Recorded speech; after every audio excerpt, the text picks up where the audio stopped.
Thanks for coming. This group is deliberately small, and our schedule for the day will be in here, and we'll listen to Rick Knight's presentation, and then when that's finished, we'll actually come right outside in that stone circle, that lovely stone circle right there. We'll sit there, and there's some like pads if you feel it's too cold. You can use one of the pads that are out there. And so our schedule for the day is hearing Rick's presentation. We'll have a conversation about the reading that you should have all received, but I have copies on the table right here. And we'll stick with the text, we'll talk about that at the time. And then at 12, we'll walk over just along this main pathway to what's called Oak Grove's main house.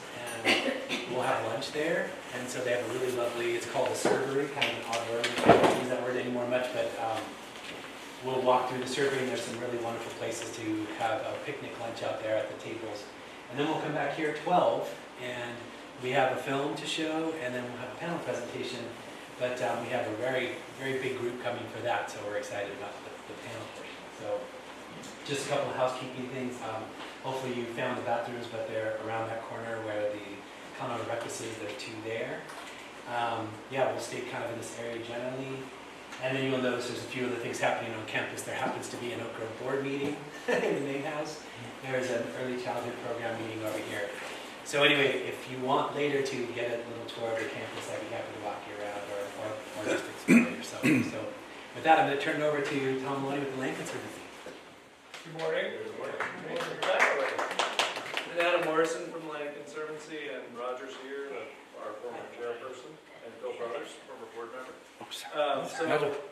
It's a great pleasure for me as the executive director. Will you turn the lights down too? Sent in an email and said, you consider the Sand County Almanac a great book? And he said, give me a few days, I'll get back to you. And I think the response was, this is absolutely a great book. And so then we started conniving on a joint Agora Foundation OVLC event.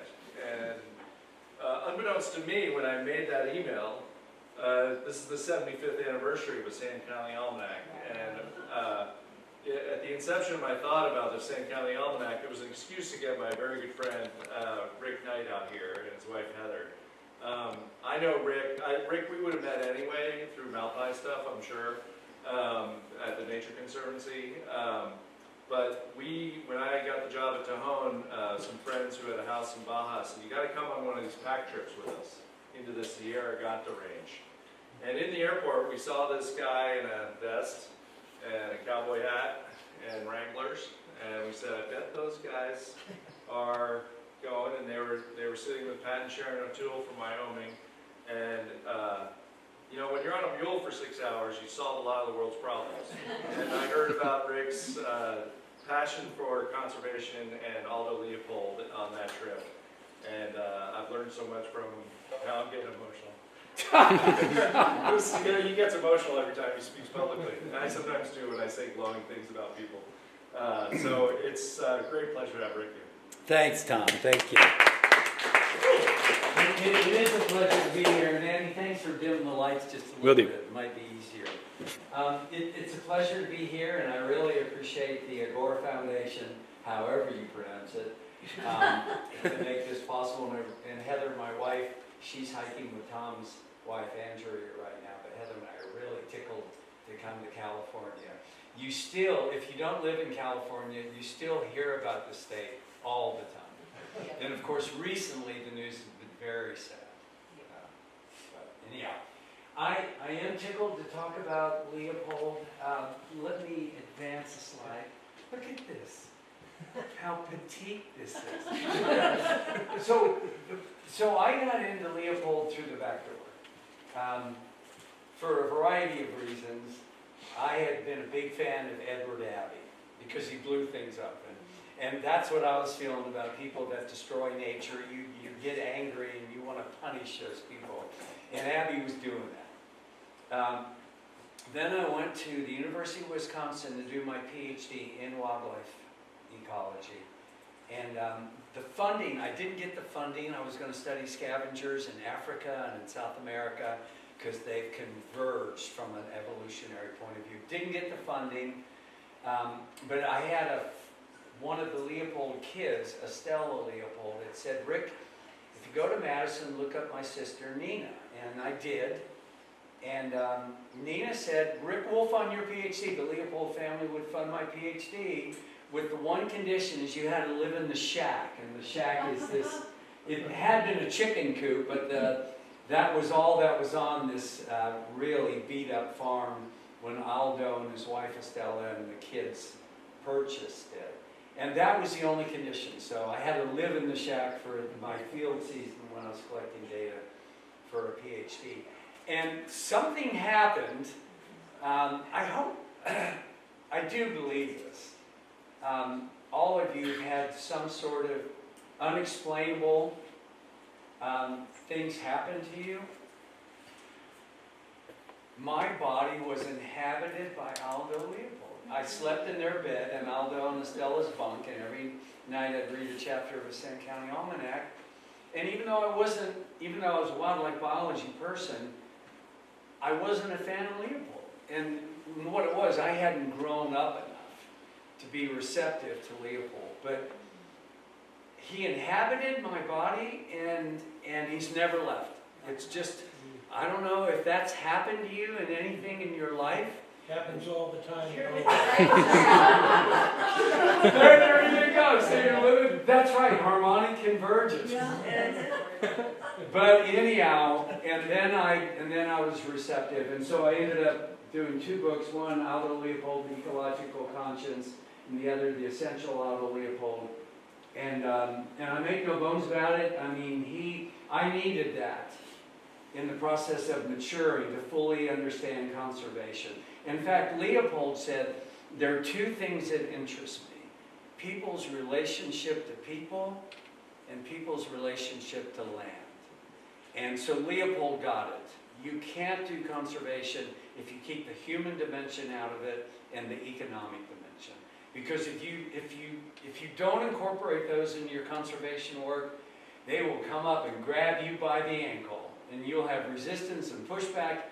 You'll get bitter and cynical, and you won't be near as successful if you're willing to go slower and incorporate the human dimension and the economic dimension. Because capitalism, whatever you think about it, is the tail that's wagging the dog. In this country, at least. Well, so I finally got it. And conservation is not only my career, it's my hobby. With my wife, she's the exact same way. And so, if you do incorporate the human and economic along with ecological dimensions, it becomes a lot more fun. Because you embrace people instead of trying to say they're the problem. That isn't going to get us anywhere. So anyhow, I owe a lot to Leopold. Oh! Are you pressing the right button? The laptop. The laptop. That's it. Oh, the laptop! Oh! So you guys, I am a Luddite. If you haven't met one before, you're listening to one right now. I'm not proud of it.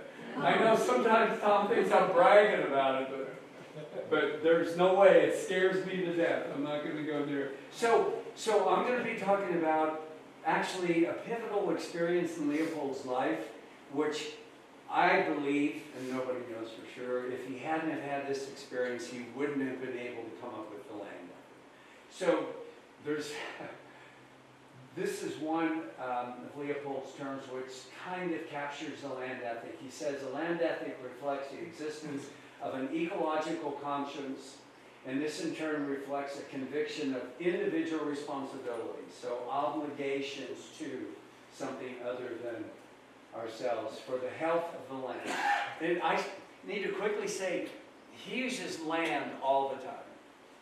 When he says land, it's just an abbreviation for soil, water, plants, and animals. So animals, plants, water, and soil, okay? He just called it land because he didn't want to have to put 3 commas and 4 words together every time he was talking about it. Health is the capacity of the land for self-renewal. Conservation is our effort to understand and preserve this capacity.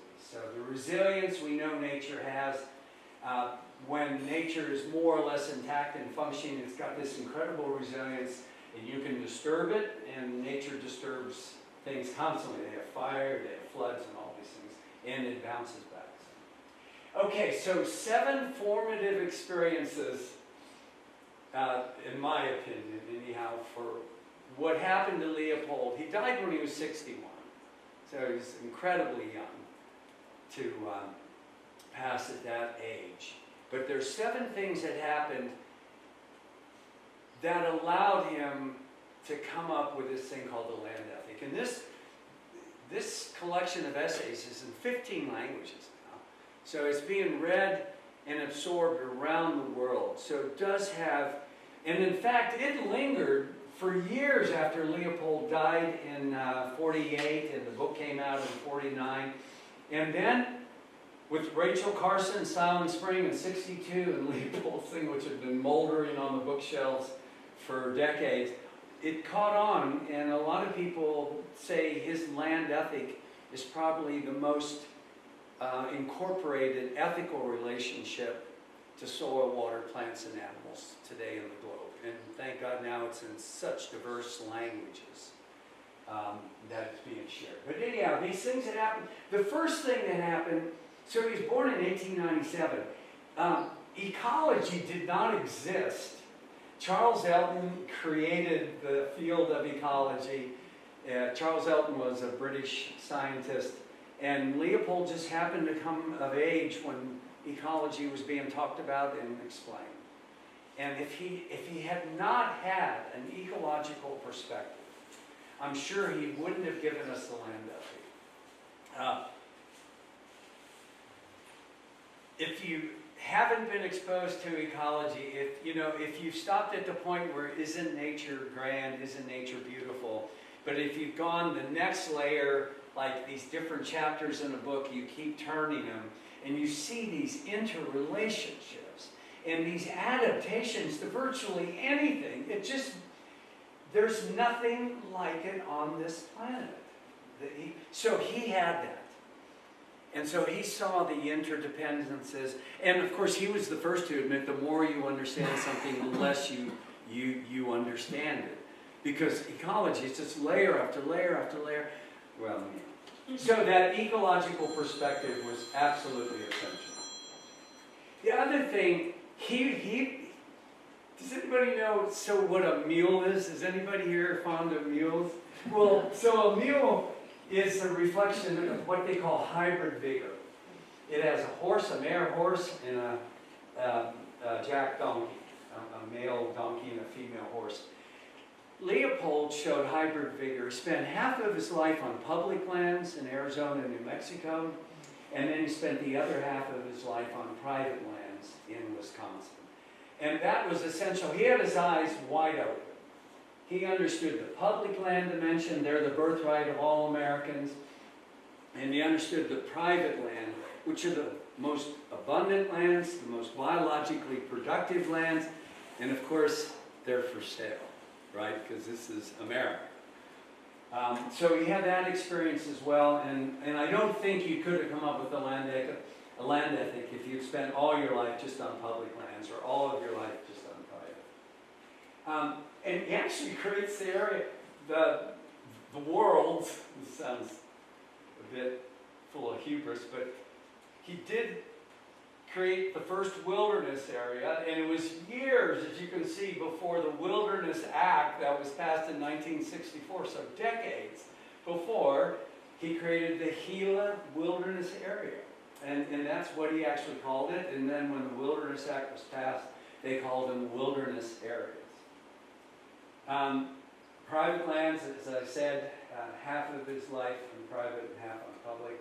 He and his brother take a canoe trip to where the Colorado River, back in the days when there was water in the mouth of the Colorado River, where it feeds into the Sea of Cortez, or the Vermilion Sea, which they used to call it. And in those days, there were jaguars in those mangrove forests and peregrine falcons in the sky. The Seri Indians were still living wild and free down around Tiburon Island and Disamboque and stuff like that. And he got to see that, which would have been an amazing experience. And I don't know, the last time water from the Colorado actually hit the Sea of Cortez was due to the generosity of Christy Walton, of the Walton family, that paid, because water's a private property, right, in some places, that paid for some water to dribble into the top of the Sea of Cortez. He leaves the Forest Service, moves to Wisconsin, and for a hobby, so his family is living, 5 kids, and he and Estella, they're living in Madison, Wisconsin, and they need a hobby, so he buys these 80 used up acres along the Wisconsin River, about an hour from town, and they, little did he know, he was starting another scientific discipline, restoration ecology. And I mean, it was basically burdocks and annual weeds, and they set to restoring the tallgrass prairie where that historically had been, and restoring the white and red pine forest where that historically had been. And they were doing that as a hobby. He was hired by the Department of Agricultural Economics at the University of Wisconsin, the first chair in the world, I guess again, in wildlife conservation. And they had an arboretum on the campus at Madison, and they asked him to restore the tallgrass prairie there, the deciduous forest there, and the conifer forest there. So he created the field of wildlife biology, and he created the field of restoration ecology. And before he passed, he was the precursor to another field of environmental ethics. And today, environmental ethics is well established. But of course, the land ethic was the beginning of this thought of an ethical relationship to the environment. He goes to Germany. Hitler was just starting to shake the weeds in Germany, and so he actually saw a little bit of that, but he went there primarily to see how the Germans, the Leopold family were Germanic, how they grow trees. And the forests in Germany in those days, imagine a cornfield. They planted all the trees in straight rows, and they harrowed all the weeds. And if there was anything in there preying on game species, they shot, trapped, or poisoned. So and that was formative, because Leopold came back and said, oh my God, could we end up in this same place where our national forests and even our private land forests are managed like that? It was a possibility the Germans were doing. They were maximizing timber production for wood products. And then the 2 trips to Mexico's Sierra Madre, in particular the watershed called the Rio Gavilán, and that's what I'm going to talk about. So that was the last really formative experience. So he had these 7 things, and I have to say this about Leopold. I think we all know we have 2 sides of our brain. The emotive side and the analytical side. And most of us are probably aware that we're particularly too emotive or too analytical. Tom and I were talking about an engineer, is coming in 150% analytical, no emotion at all. Or some people that are just all emotion, just a bundle of emotions. Leopold was perfectly synchronized between his right and left side of his brain. And so he thought like an ecologist, but he wrote like a poet. And I'm really interested, when I even sense somebody is analytical and emotive at the same time, I pay so close attention, because they're uncommon.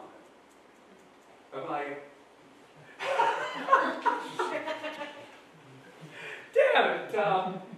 All right. So yeah, he dies at 61 in 1949. Sand County Almanac. He does, a week before he passes, he's told by Oxford that they're going to publish his book. He didn't get to see it. In fact, it was, the title of his essays in those days was Great Possessions.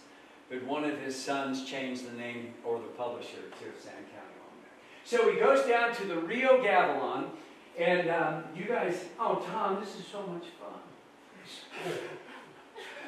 So where Arizona and New Mexico come together, Laser pointer.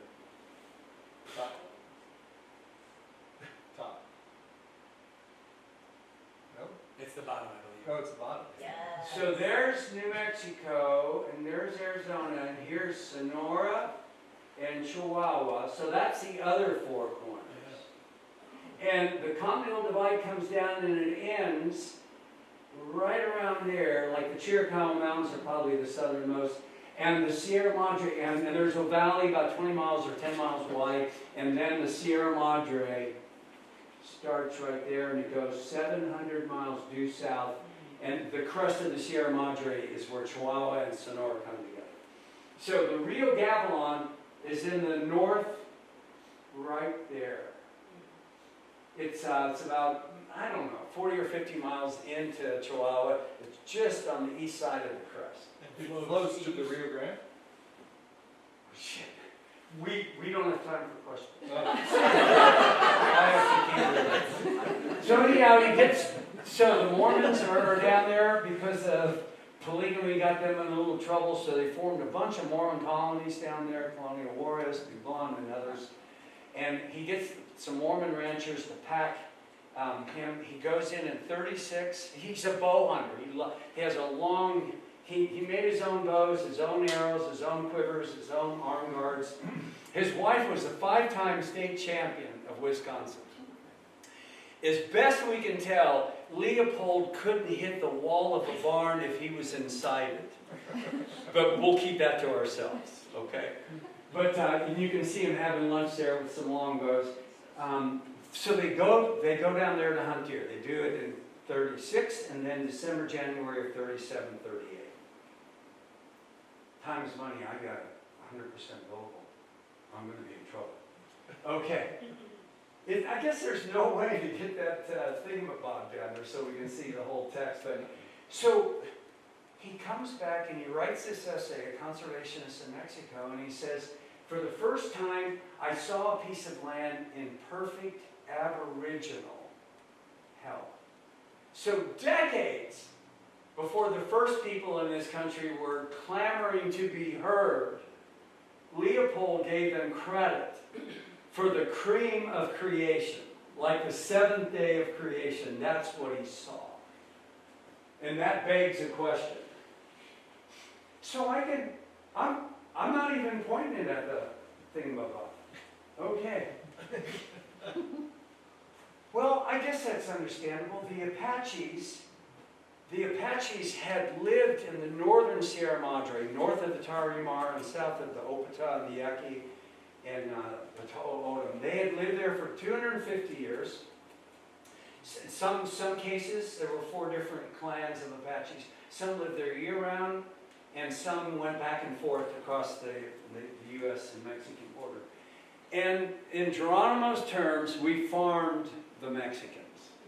In other words, we didn't try to annihilate them, but they were valuable for getting horses, mules, donkeys, pigs, chickens, metal, bullets, rifles, children to raise as Apache and stuff like that. They had very low birth rate. That's Geronimo.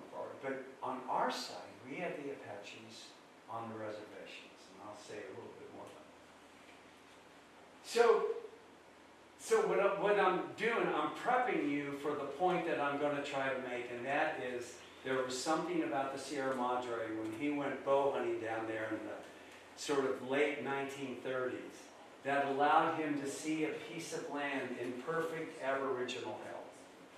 So in his words, the Sierras escaped, the Sierra Madre escaped because of mutual fear and hatred between the Apaches and the Mexicans. The Apaches persecuted them for 250 years. They had developed, the Mexicans had developed a culture of fear.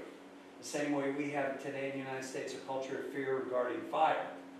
They had a culture of fear regarding Apaches. In fact, I'll quickly tell you. So my wife and I and some friends go into the Sierra Madre. We've been going into it for about 20 years. And in one of these little villages in the northern Sierra Madre, a very old lady, a grandmother, probably a great-great-grandmother, told us once, when she was growing up in Granados, if the kids were misbehaving, the parents would say, "You better be good or the Apaches are going to come and get you." So there was this culture of fear. And Leopold astutely is recognizing he was able to see a piece of land in perfect aboriginal health because the Apaches had kept them out of the northern Sierra. They were never settled, hence never grazed, hence never eroded. In this chain of historical accidents, which enables the American conservationist to go to Chihuahua, he's writing this in 1937, because he said, that's what I did. I went down there and I saw this piece of land like the cream of creation. So the conservationist could have gone down there and feast his eyes on what his own mountains were like before the juggernaut. Remember, for 17 years, he had been on a national forest in Arizona and a national forest in New Mexico, the Apache and the Carson. And he's saying, and this is in the 30s. In fact, he showed up on those forests in 1909. The Forest Service was 4 years old. And he's saying, but on this side of the border, they were trashed on the U.S. side. Getting back to the Rio Gavilon. To my mind, these live oak-dotted hills, fat with side oaks, grama, these pine-clad mesas, spangled with flowers, these lazy trout streams burbling along under great sycamores and cottonwoods, come near to being the cream of creation. Perfect aboriginal health.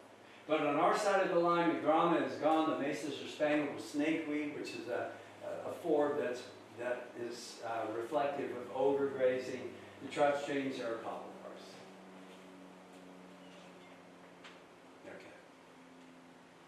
Okay. This is a picture. So, like I said, Heather and I have been going into the Sierra Madre, actually trying to find these Apache campsites. And it is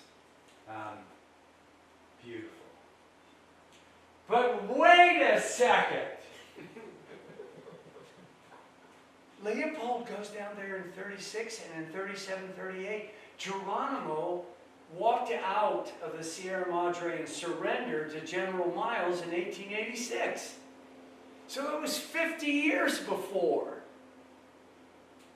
he goes down there. How could he see a place in the creation when the thing that kept, in his own words, kept it unsettled, those were gone. They shipped them off, they put on a train and shipped them to a concentration camp in Florida. So why didn't the things that happened in Arizona and New Mexico happen in the Mexican Sierra Madre? Why weren't the miners in there? Why weren't the loggers in there? Why weren't the cattle people in there? Why weren't the hunters and the trappers? Why didn't the northern Sierra Madre just look like it did, if you've ever been on both sides of the line, the way Arizona and New Mexico's forests look like? That's a mystery, right? That defies an explanation. You don't have to answer that question. Do you have a thought?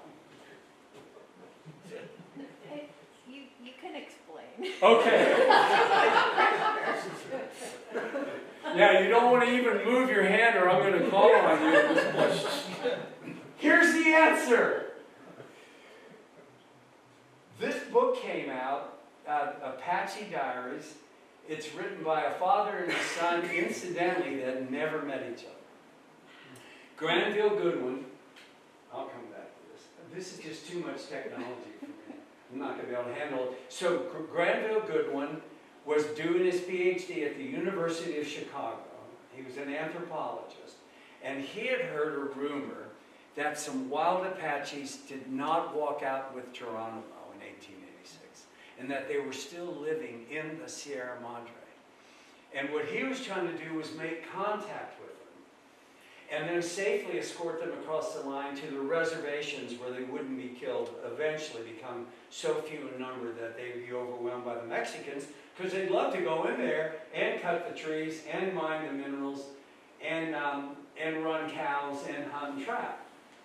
So anyhow, but this father-son, they never met each other, because when Granville was in his mother's womb, the father had a brain tumor and died before Granville was born. That was the other way around. Anyhow. So the son, Neil Goodwin, has all his father's journals, and he goes back in the Sierra Madre, finds the remnants of these camps, and he publishes this book, Apache Diaries. And this is just out of the book. With the surrender of Geronimo in 1886, all the Apache bands were supposed to have been accounted for, either settled on reservations or in the custody of the U.S. Army as prisoners of war, which is what Geronimo was. He was in a POW camp in Florida. Only a few people knew there were Apaches who had never surrendered, that didn't walk out Skeleton Canyon and surrender to General Miles. Numbering perhaps as many as 100 in the 1890s, they were made up of 4 different bands, living entirely in the Sierra Madre of Mexico, and never having spent time on American reservations. So the Apaches on the reservations just had these sort of vague rumors. We still have relatives in the Mexican Sierra Madre. They didn't dare cross the line because they didn't trust the white-eyed like Geronimo did and paid for it. Living entirely in the Sierra Madre, never having... So anyhow, they were, of course, well known in Mexico. So they were strong enough in the early days, persecuting the Mexicans, that kept the loggers and the miners and the ranchers and stuff. But once the massive campaigns of the 1880s were over and the infamous Geronimo was a prisoner, the relatively few Apaches that remained did not attract attention. And it's like the Americans said, our Apache problems were over, because we had our Apaches on reservations. Leopold's first visit is in 1936.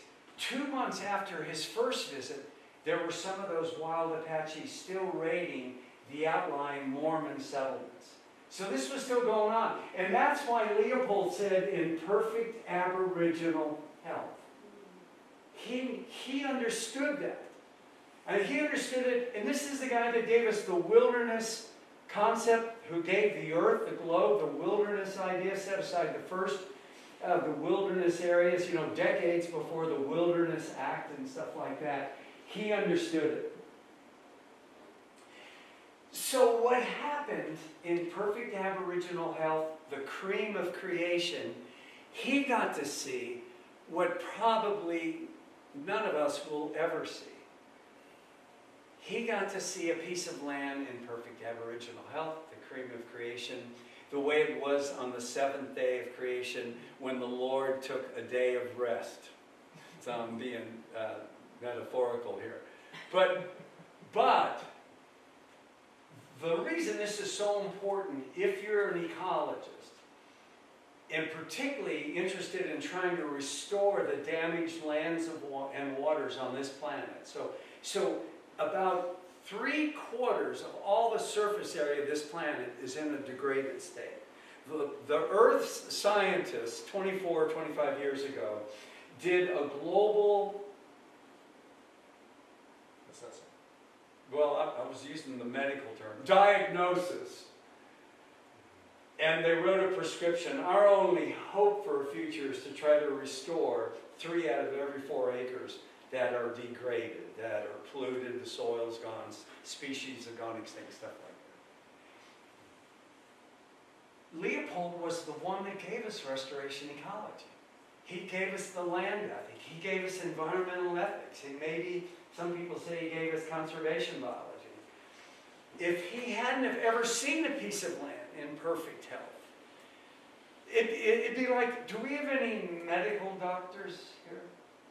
So if you were a pulmonologist in medical school, what if you'd never seen a pair of healthy lungs? How could you, if somebody comes in and they have an ailment, how could you diagnose them and write a prescription so they become healthy if you hadn't seen what healthy lungs look like? How could you be an ecologist, a restoration ecologist, and diagnose and write a prescription for what a piece of land needed if you hadn't seen what it could be on the cream of creation? You see what I mean? He got to see that, thanks to these Apaches. But the flip side of that is we had to destroy the creation of the indigenous creation in order to appreciate it and come up with the land ethic. And we're belatedly trying to rectify those, of several hundred years of pushing them under, into the corners and under the carpet and stuff like that. So it wasn't until this, so that's Granville, the son, who never saw his father because his father was dying of a brain tumor while Granville was in his mother's womb about to be Neil. Neil, sorry. So anyhow, that's the way he looked like. He was trying to make contact with those Apaches to get them on the line safely. So now for the rest of the story. This is the Leopold family minus Aldo. So Aldo's wife Estella is in the center. Their oldest daughter Nina is on the left. The person standing up is their oldest son Starker. Their youngest daughter is Estella on the far right. And then it's Carl and Luna. So the Leopold kids were actually pivotal in conservation. 4 of the 5 were fellows of the National Academy of Sciences. The OVLC logo is the California quail. Starker wrote the monograph that is the monograph on California quail. So for the rest of the story, a question. So question 1, I'm hoping you guys can read the margin. How did Leopold know about the gavilan? So what I like to say in those days, and I was at the tail end of this, in those days you could easily master a topic globally in the English language. A person could literally, and the beginning of my life as a scientist, I read everything there was known about the raven, the common raven, to write a monograph. I could master it.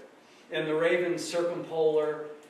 So there's no doubt in my mind, even though we have no verification from the kids before they passed, that what he did, there was this Norwegian explorer, Carl Lumholtz, that came over this big expedition, and he went the entire length of the Sierra Madre, the whole 700 miles. And he wrote this book, Unknown Mexico, published 10 years, well, a few years anyhow, before the Mexican Revolution started in 1910.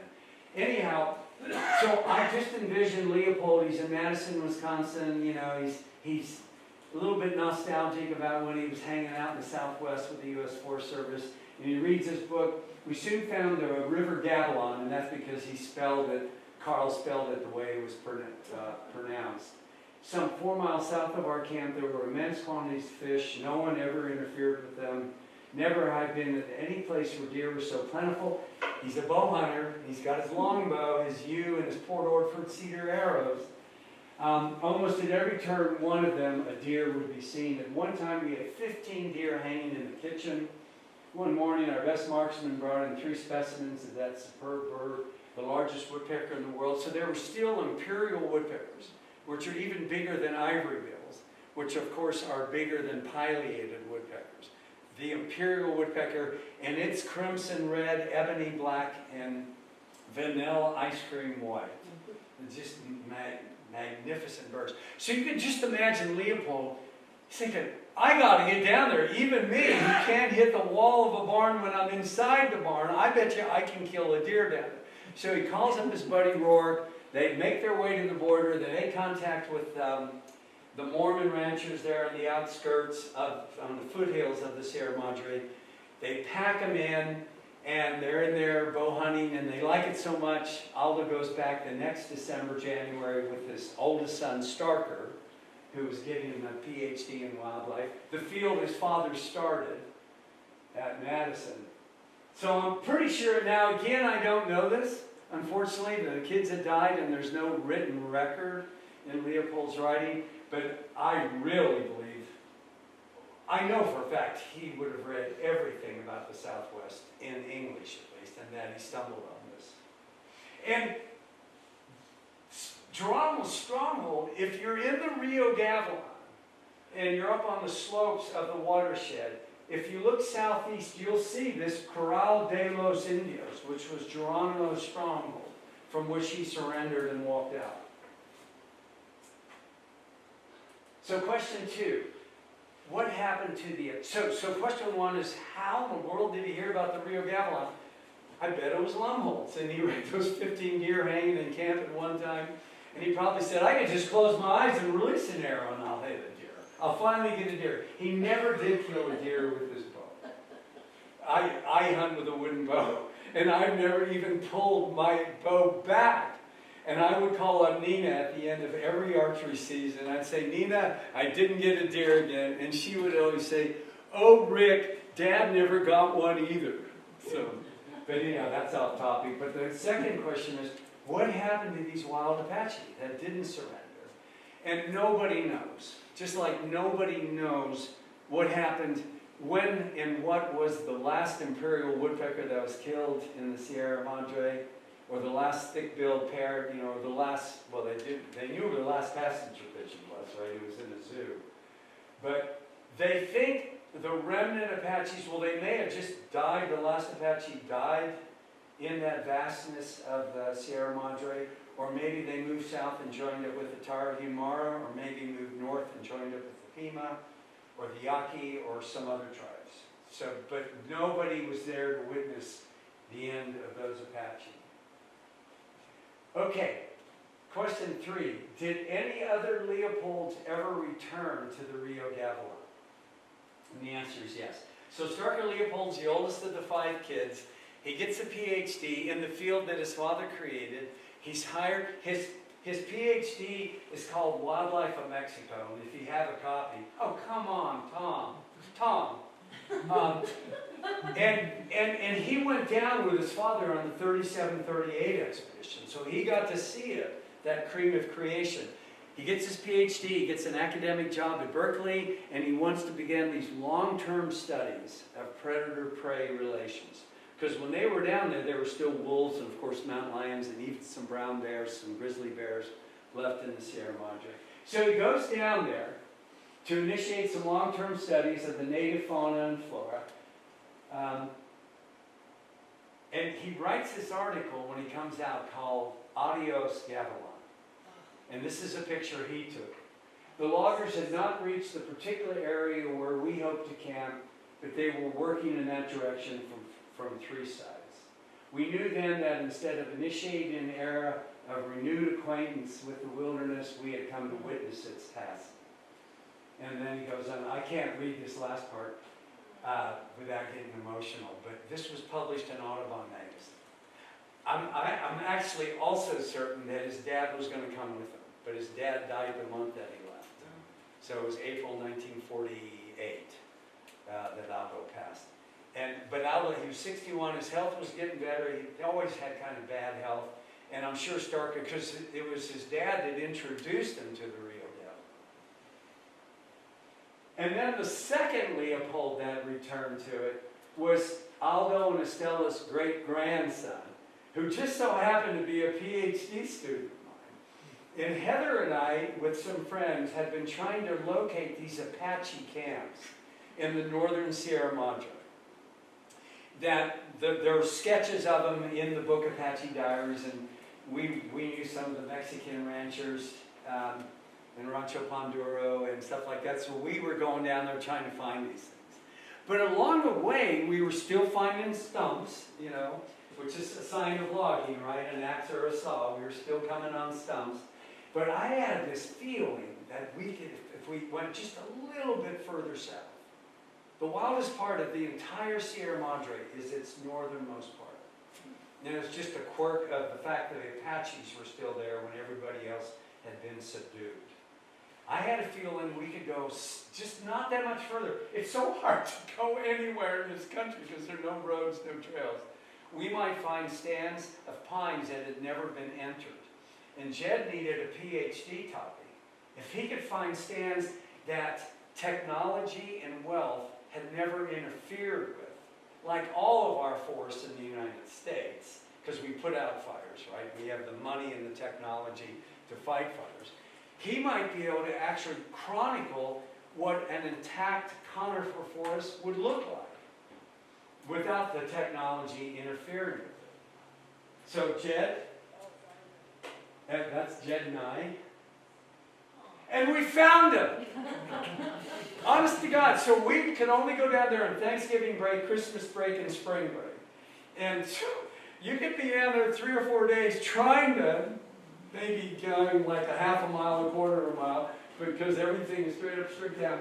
You can't quite make this out, but all right. These are Apache, Chihuahuan, and Ponderosa pines. These are pines. We saw them. This is Jed and I standing up here, and we're looking over there, but we had to get back to school, unfortunately. So we had to bail out of there. We came back over Christmas, and we got in those stands. There are no stumps. There's no evidence of mule roads to haul the trees out and stuff like that. We found intact stands that have been minding their own business since the beginning of time.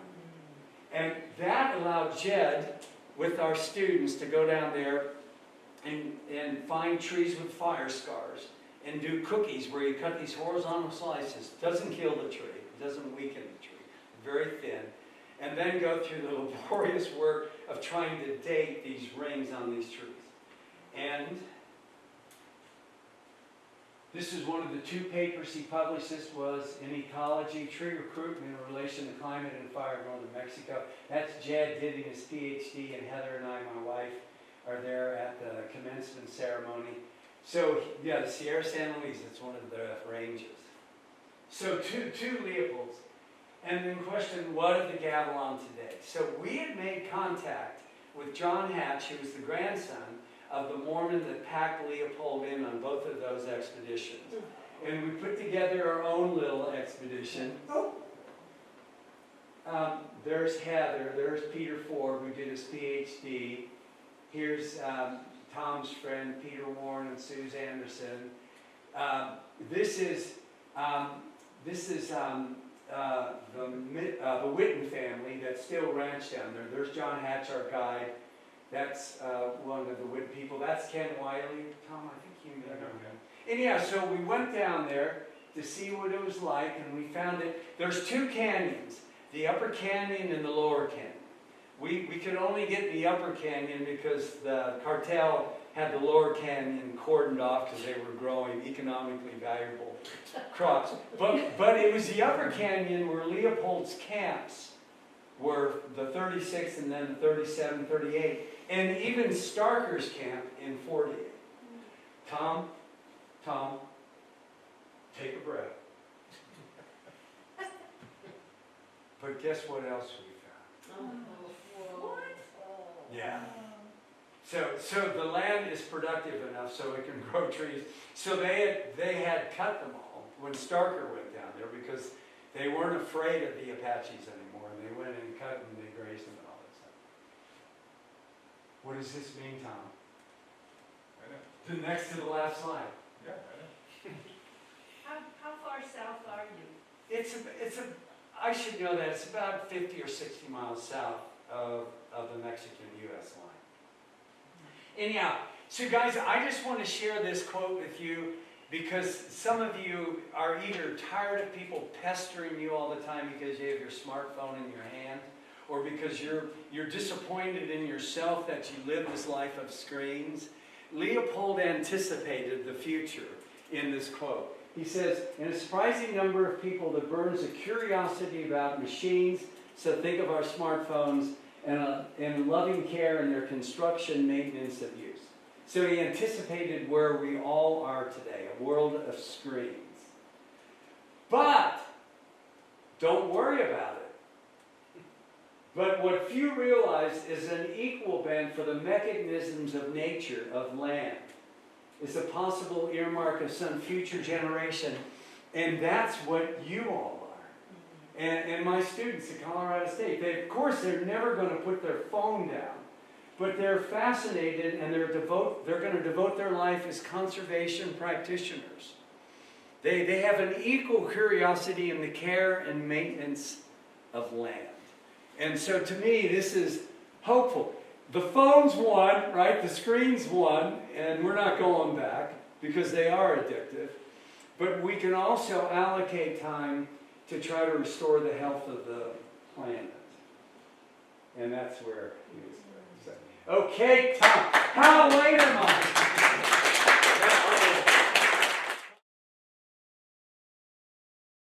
Well, that was inspiring. Maybe, would you introduce your colleagues here, Tom? Well, I introduced Rick earlier, but Roger Essick is a longtime board member and champion for conservation here in the Ojai Valley. I don't think for many of you he needs any introduction. So, orchardist here. I've been here 50 years in the valley. Over 50. Over 50. So Nice. it felt important when you think about the land ethic, and orchards are such a big part of our place and our sense of community and place here, to have somebody who's an orchardist up on the panel and a conservationist. Well, we didn't talk about how we're going to start. I'm happy to start, unless somebody wants. But we definitely want to have questions, but let's save that for the end. It was a wonderful film, and so for me to be working with these guys is really fantastic. What I wonder about in his writing is, and we talked about this a little this morning, is I'm going to call it a tension, but I'm going to say that you have these opposing or differing interests around what to preserve and what's happening in not just our community, but in human community, and that it seems to me this ethic of extending relationship and care to the non-human part of nature as a way that you frame everything gives us an interesting lens that, again, his language is that you do it where you work where it's reasonable. And so then that's where I always feel where we start having disagreements, or we have to compromise about what reasonable means. Because it can't mean at any cost. So then what's the right cost? So that's the conversation we're always having. But I don't know if you have thoughts on that, anybody? I could say something on that. Leopold's definition of conservation that works, in a nutshell, is conservation that works for people and for the land.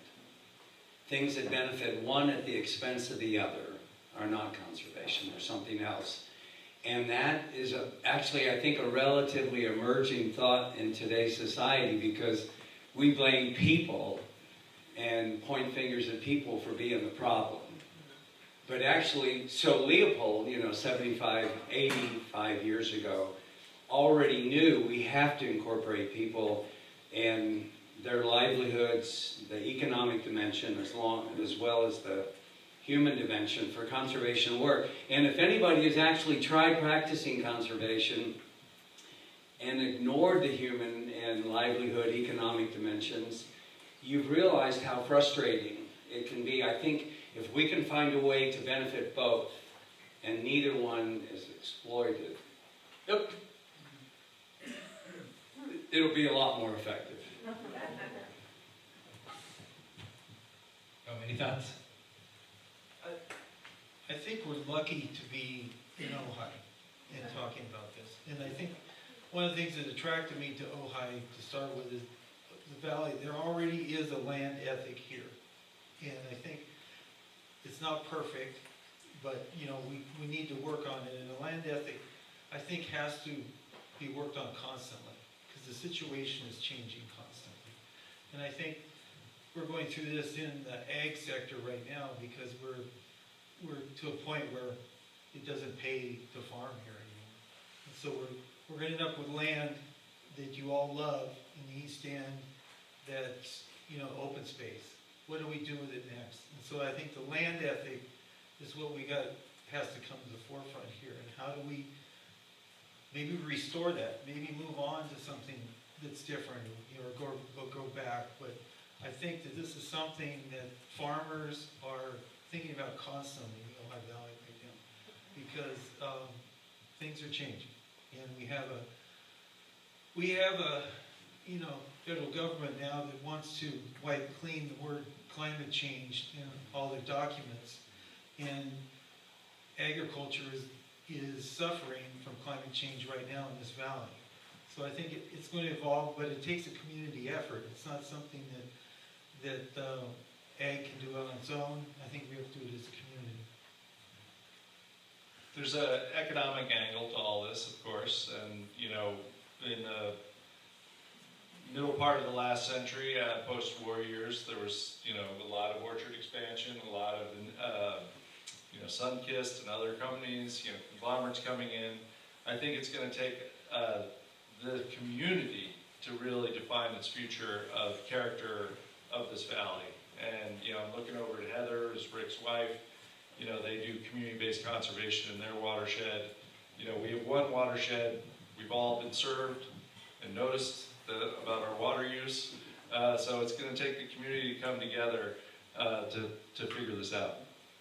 Yeah, no, Roger, if I can ask you, we all know the Ojai Valley Land Conservancy will work with people to rewild their property, so most of us are familiar with those. When you were posing, which a lot of us have heard, that it's not viable maybe for some to farm here anymore, so then what are we going to do with that land? Do you have thoughts about options? The OVLC kind of option obviously is one, but is it something that you see municipalities getting involved with, the county getting involved with about what to do there? I hope so at some point. I think it's evolving, and I think about it every day, and I get asked about it every day. What's going to happen to these hillsides that used to have avocados on? And I think it takes a different mindset, because people still think about land as an economic standpoint. And even people I farm for, well, you know, it's a waste not to be farming something there. Well, it's not a waste. I mean, that could revert back to its natural habitat and be healthy, and we could all, you know, you can enjoy it just as much. Actually, being a farmer, it's a lot more fun to have 1 acre than 20 or 30 or 40. Especially now, because that just costs you. You know, it's expensive. But I think one of the things it all comes back to economics too, like Tom's saying, because there's no economic incentive to do that right now. In fact, there are probably some disincentives to do that. The way the Williamson Act, you know, property tax is set up. So there needs to be, and SOAR has worked. It is, you know, it's kept the spread, you know, it's not a sprawl from Santa Clarita to Ventura. It's worked. But at the same time, it kind of hampered even the Conservancy on what we can do, because you can't do, it's difficult to do a conservation easement now because there's no value to it, because that was all taken away by the county with SOAR. So there's those kind of things that could be helpful if they looked at those, where if somebody puts a conservation easement on their property forever, for perpetuity, it's open space, that everyone in the county benefits from, that it's not an expense to that person. The land ethic extends to something the county sponsored, which was the Sustainable Agricultural Landscape Conservation study and program. That was the Farm Bureau and the Nature Conservancy combined. I sat on as part of the stakeholders. The #1 recommendation in the first draft was what Roger just talked about. How do we amend our current use law, known as the Williamson Act, to foster more ecosystem service values in the face of a changing climate that affects the ag base that we have. Ventura County's tough, though, because you've got the Oxnard Plain and the Santa Clara River Valley that combined cause it to be one of the top 5 ag-producing counties in the country economically. Ojai is a very different sort of agriculture up here. And, you know, a big part of our mission as OVLC is the character of the valley, and we take that seriously. It's not just about the rare species or the river. It's about the character as much. So I spent a lot of time thinking about it, and thinking about what are the ways, we're not going to buy it all. I think we can all agree on that. What are the ways we can remove disincentives to get landowners to do the right thing and help preserve our character of this valley? Will you explain the Williamson Act just so everybody understands what that is? So pretty much every state, I'm looking at Rick, has a current use law that creates discounts for agricultural production or open spaces. So I've worked in several states, and in many cases, if you have a forest land, you have to have a forest management plan, and then you qualify for a tax deduction off your assessed value. In the disincentive we're talking about is if you produce a crop report, you get a 30% reduction. If you're in the open space category, you only get a 10% reduction. Nobody wants to pay 20% more taxes on their land. I mean, maybe there's somebody that does. Hey, Andy. Yes, please.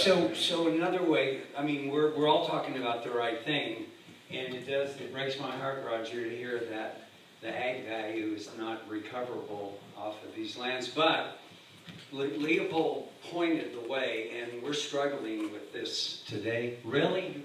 Okay. So Leopold said every landowner is the custodian of two goods, his private good and the public good. The private good were the calves you sell in the fall or the avocados you sell whenever avocados are purchased. The public good, we didn't have a term for it until the last 10, 20 years. Now we call them ecosystem services. That's the public good. That's sequestering the carbon. That's providing the wildlife habitat on healthy lands. That's helping purify the water. It's all these ecosystem services that nature, when she's intact, provide us free of charge. However, it's the landowner that has to carry the burden of that.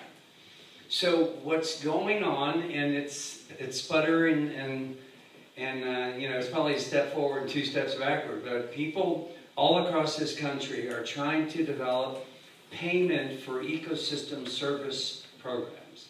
When landowners are compensated not just for that private good, the avocados or the calf, when they're paid for these public goods that benefit all of us, we literally are going to see a seismic shift in private land, and there won't be a developer that can literally afford to buy any land to develop, because the value of those ecosystem services are so rich and valuable.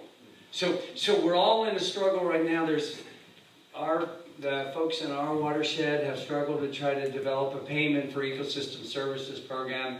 It's called Forest Honey? Peaks to People. Well, they changed the name. But these things, so just plain old citizens are trying to do these in their watershed. It would help if there were some federal regulations, like if we had a carbon tax for the United States, not just in the state of California, but it's going to happen because we have fewer acres of healthy lands and waters because development. And so the remaining lands, and particularly the lands that are going to be restored in the decades to come, are just going to become so much more valuable by their scarcity. We know it's going to happen, so anything that anybody can do to help support these payments for ecosystem services, the public goods that come off of private lands, will be appreciated. I got it. If we could switch gears, water is something that we've all talked about a lot, and if I can step back just a little, when Agora first kind of got into the area of trying to have panels promoting civil discourse, our second event was on water, so that was in 2014, and I realized how little I knew as I started investigating that subject. So if you can visualize, I do have the slide, but I don't want to have it glaring in our eyes, but if you can visualize our watershed, you think all of those things coming down, and really there's 2 maps. You've got the different basins that are underneath our feet. You've got all the creeks coming down. There's casitas going down to the river. And at the time, people, we were experiencing a drought, and people were having serious conversations like, why isn't, and some of you who are here this morning, this is a little repeat, but why isn't every drop of water going down the Ventura River going into Lake Casitas? That was a question people were seriously asking. Then they were, in the diversion canal. And then other questions like, even if we have to have a certain portion go down the Ventura River, why can't we appeal to the federal government? Or they were blaming Casitas, who doesn't get to choose when to do that. Anyway, long story short, the adjudication that Tom was alluding to that you probably know about, the city of Ojai and the Land Conservancy are parties in that. And the bottom line is how much water is getting to the ocean down the Ventura River. That's sort of the bottom line. And the solutions are interesting. In the meantime, between those 2 events, in 2014, just out of the lake, water's measured in acre feet, so that's an acre square and a foot deep. The take from Casitas in 2014 was 26,000 acre feet per year, just so you have a picture. Now it's 15, and that's for several reasons. Ventura's not taking all it's entitled to. We're giving them credits instead, and they are using those credits attached to United Water. The other is that there's been conservation by the agricultural community and us, but also the ag community going towards carpentry and so on. So the conservation efforts will continue. Their safe yield is strong. Still, we're at this place where we are working on some physical solutions to get more water there. But it's the same question that we have, that Leopold, I think, is asking is, what's the reasonable action to take? And number one, and then sort of number two is, what's the significance of making sure there's enough water going down the river? What does that mean to us? What would it mean if there's not? I think that's still debatable, but I don't know. Any thoughts? Oh, boy. It's like a whole other seminar. I know. Yeah, how long are we going to be? Till 3:30, but we want audience questions. Yeah, I have a lot of thoughts. And especially leading up to this seminar today, I was thinking about it in the context of community, because, you know, Leopold really speaks about community and about how the land ethic extends the notion of community to lands and waters and plants and animals. And as a community, it's not going to be all City of Ventura, even though they're the ones who served us all. It's not going to just be Lake Casitas. It's not just going to be the East End group of farmers. It's going to be all of us. It's going to be the restaurants and the residents and everybody. And that's going to be, you know, for some, that's going to be a tough pill to swallow. You know, that they see, wait a minute, I'm just an end user. It's not my responsibility. But as a community, we're going to have to figure this out. The one observation I would make is when Andrea and I were shopping for houses, there's always a flood conveyance everywhere you go in Ojai. Let's get the water out of this valley as quick as possible. And so we're going to, you know, I think OVLC is part of the innovation that might be part of the physical solution. We're going to be looking for a role to try and help keep water in the valley. You know, think Ojai Meadows Preserve 2.0. You know, it was just a blank field, and now it's a wetland, and there's no more flooding issues, and there's some infiltration that occurs there.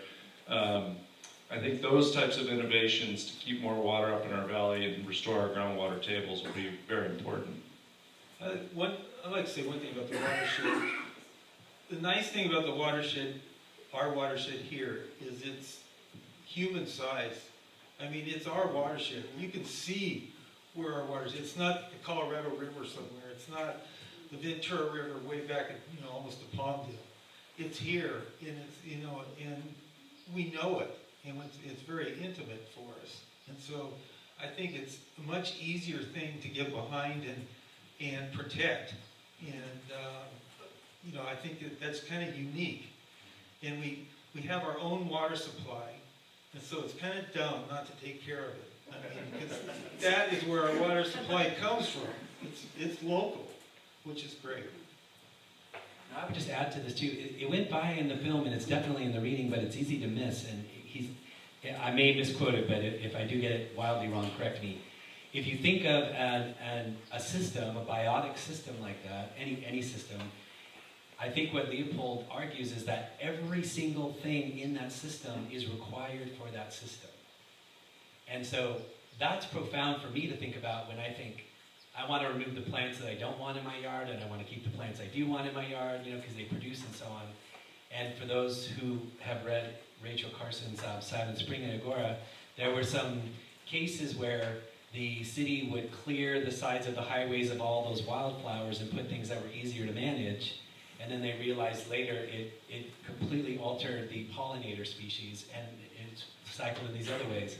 So when I think of the fish that are going to come up the Ventura River, even though there aren't many, why is it worth our time that it's part of this system that's working? And if it's missing, I mean, it's essentially missing right now, you might say, but if it's all the way missing, we're going to have symptoms of other health that are too difficult to predict. And that's something else that's in the reading too, is we acknowledge that the system's too complex for us to understand.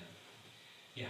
The optimistic thing about the few steelhead that are here now is that once we get the dam gone and we fix a couple other things, they breed like fish.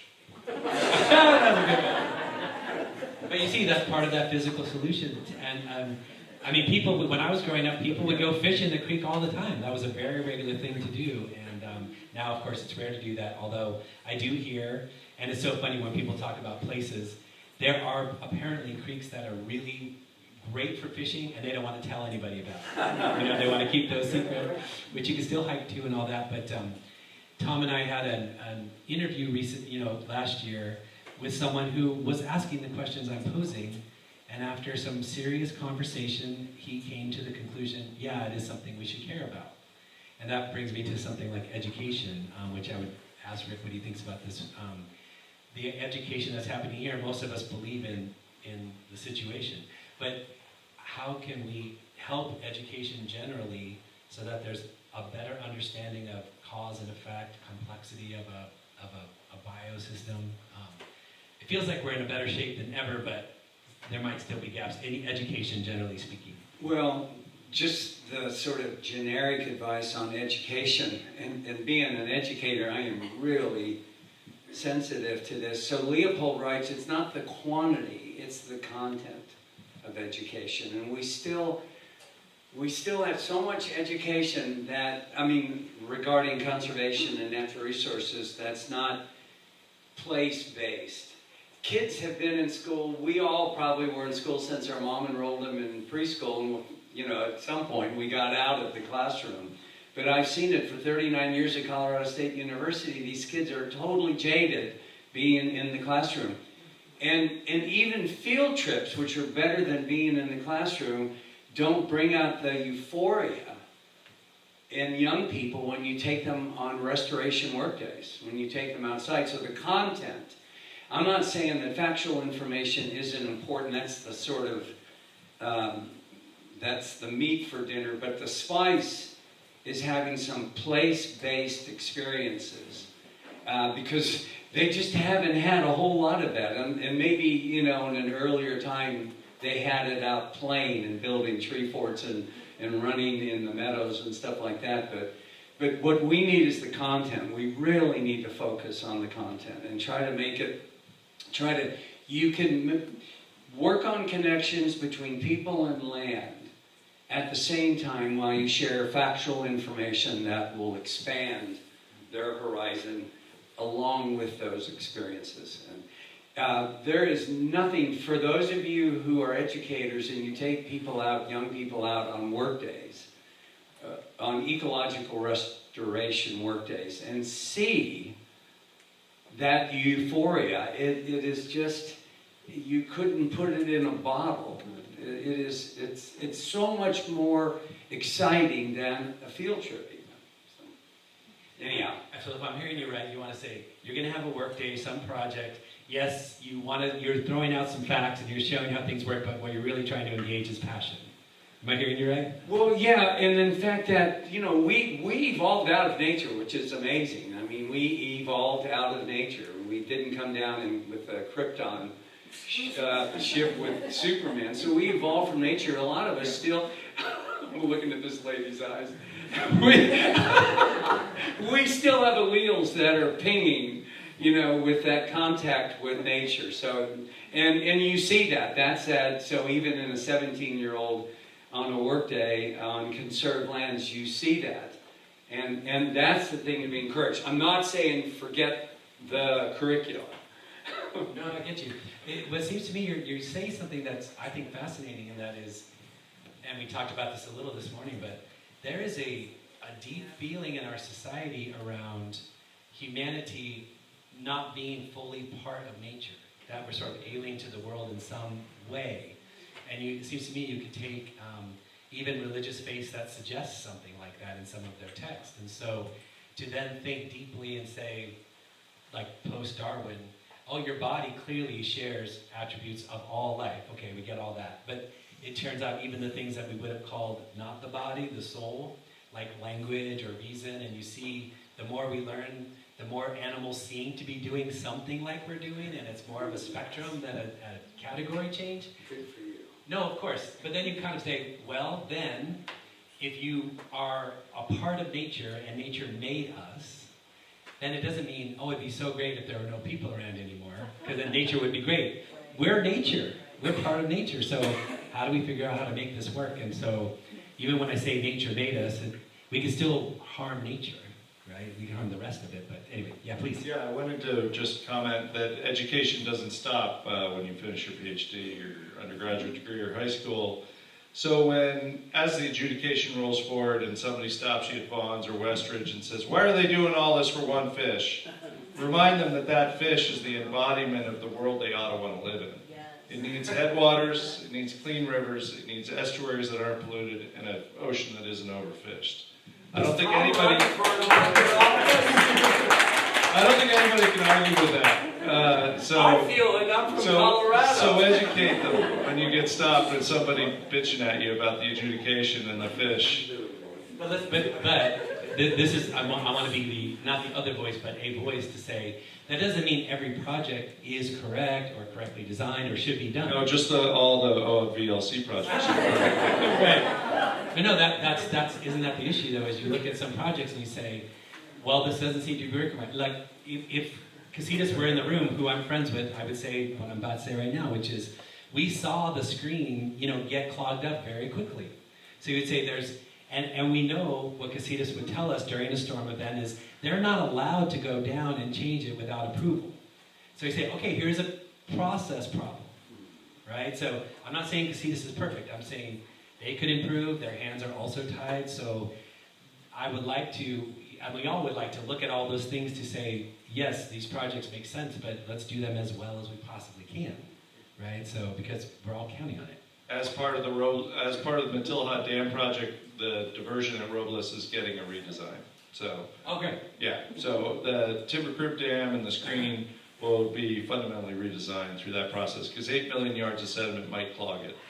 Well, and also, if you know, Richard Hages, who's the board chair of Casitas, is also on the Ojai Basin Groundwater Management Agency and is close with the city and speaks with everybody, and even our partners like people or vendors or private industry like Ojai Valley Inn. We're all trying to talk, and we're trying to talk well and listen to each other so that, as was pointed out, this is going to require all of us.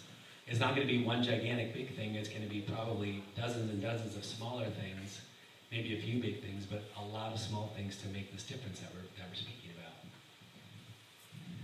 Well, anything else? What are you guys thinking? Yeah, I know let's go down out to the audience, but I have one. I'm going to ask for something, okay? And I know you can say you're going to do it, and you can not keep your promise. But what I would like is you stand up and let us know who you are, not just your name, but speak clearly and loudly, and then ask your brief, clear question, and then let us respond to it. So, because what happens sometimes is people go on. But yes, any questions? Okay, come stand so we can hear you well.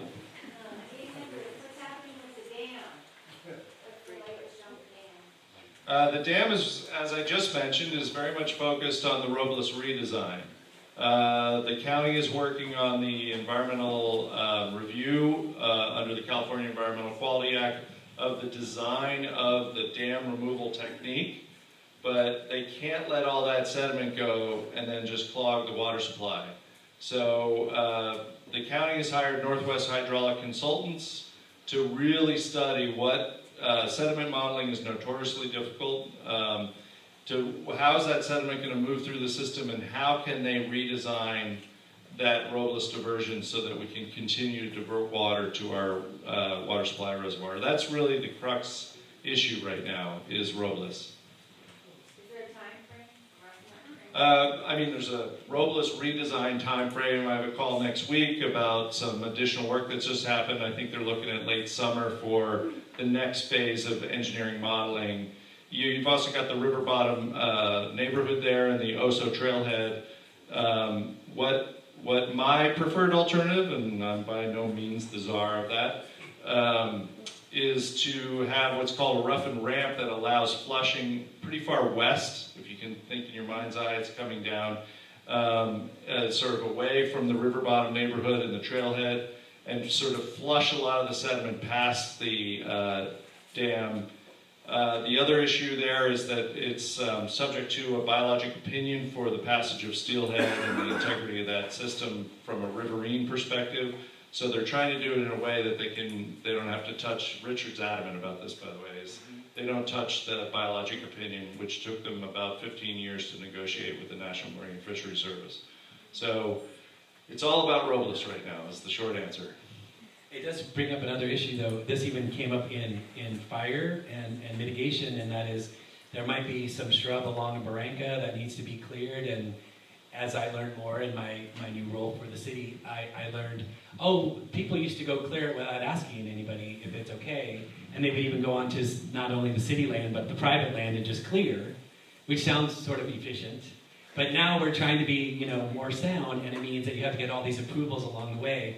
So you see some, along a barranca, you see this vegetation that really should be cleared, and we may not get a permit for it for a few months at the earliest to be able to do it.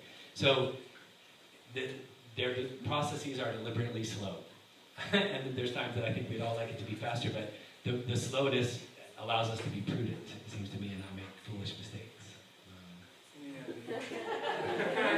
We hope. Yes, yeah. Stand up. And who are you anyway? Hi, I'm Vaughn Sedgwick. I am the Restoration Program Director at OVLC. Who is standing? Oh, Come come here, over come over here. here. Oh, I love that. Excellent. I mean, you know what I mean that. Okay, so my question for you all is, OVLC is working on a watershed-wide effort to remove Arundo, right? That means Giant reed. giant reed, right? It's a really big, bad, invasive plant. And it, reminds me a lot of what Leopold was doing in, working with private landowners who are primarily farmers to reduce erosion.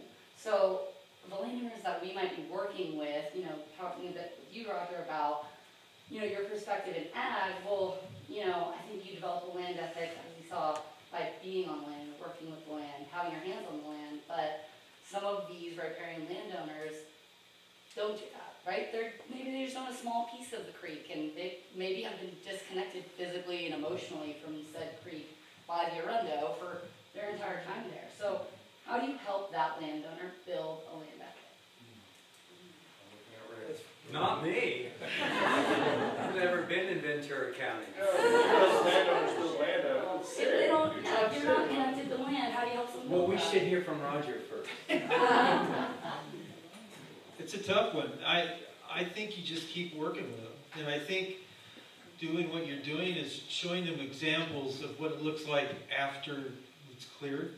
The Arundo's gone, because I think there's a new appreciation for the river once it's gone. It's not that bamboo jungle, it's opens up the wildlife, the habitat, everything. It just changes. And I think you got to keep showing more examples. But I think we're going to need probably down the road some enforcement help from the county or someone. It's also a fire hazard, and I would hope that at some point we use that as a reason to clear the Arundo. And I think Tom mentioned the idea, give those landowners 5 years to clear it on their own, or we'll clear it for them for nothing. But because it is a community hazard, and should be treated that way, I think. Rick, I am looking at you because somebody like Bill McDonald featured in the film, his land ethic evolved over the years you've known him, hasn't it? Yes. Did you have a part in that, in helping develop? So Bill McDonald was in the film. He was the guy with the cowboy hat and a leg on either side of a horse.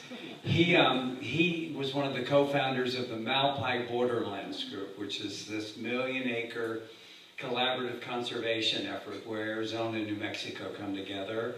And actually, he's a MacArthur genius. He's a rancher, but he was a MacArthur genius. And the first rancher who was ever invited to speak to the National Academy of Sciences. But the interesting thing about Bill, he gave us the term the radical center. And that's, maybe this is what Tom had in the back of his mind, but it's a collaborative approach where people work together focusing on what we have in common. It's particularly used to try to build bridges between rural and urban communities around food and open space. Because the rural people produce the food and tie down the open space by keeping it out of development.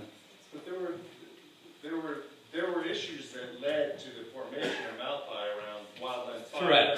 Threats, yeah, threats. And that led to a different ethic. Yeah. Why are you smiling at me again? I'm just kidding you. You have mischievous eyes. Is that your husband to the left? Yes. I'm a CSU grad. Good for you. In what field? French. I think I've had one graduate in French. I can't believe it. What a small world. So Tom's question is, I don't know what gave Bill McDonald the formative experience. Tom, are you trying to draw me out? Is that what you're doing? I think you've had a role in the Sid and Bill and people in that film. Yeah. You've had a role in their land ethics. We have a question right up there, yeah. No, I've got a Thanks, Andy. I have a further answer for Vivon's point. Okay. So there was a landowner we worked with recently. He was reluctant, I would say resistant, to the notion of taking a rundo out, and I think it's got a little contentious actually, because I was not taking yes for an answer, and he stopped calling me and would call Vivon, Martin, our restoration manager who works for Vivon, and he called me yesterday. He is over the moon now that he's got his creek back. He couldn't see his creek. He didn't know that creek was part of his land asset, and his ethic has transformed by working with OVLC on this. And I think the whole community will feel that way when we start to see, you know, the creek running through Foster Park at Casitas Vista, or, you know, now that when you drive Creek Road, you can actually see some reflective water instead of a wall of giant reed. So I think that's going to take hold, or at least Vivon and I are hoping that takes hold as part of the new vision for this valley. Sir, you had your hand up. With the cane, yes. Yeah, I'm the other half of this. Mischievous woman? Mischievous eyes group. Only my eyes don't work so great. We just recently moved here to the valley about 3 or 4 years ago from the Vail Valley, Colorado. And I had taken a great deal of interest while I was in Colorado and since I've come here in the issue of water and, you know, west of the 100th meridian. And I've done quite a bit of reading, and it seems to me that one of the things we fail to understand is that the community, while there is, I think, an understanding that we do have a serious situation, I don't think there's a sense of urgency, and people don't really realize how serious it is. I just reread the Cadillac Desert, which has been updated. And I would encourage all of you who have not read it to read it, or if you've read it, get the updated version. It is going to put you in a state of agitation that will give you a whole understanding. Thanks for the recommendation. Yeah, thanks. Yes, Ray. Hi, my name's Ray, long-time resident here. I have two diverging questions. One is, the open space that's occurring in the East End as orchards go away, how do we navigate that, since it's in the county, not the city, that condos just don't get built there? Or is that okay? Or let's have that discussion. Question two is, 4 beavers in the watershed, are they beneficial? How do we navigate that approval and permitting, getting the state involved in beaver reintroduction? Which one? I'll do the first one, you get the beaver.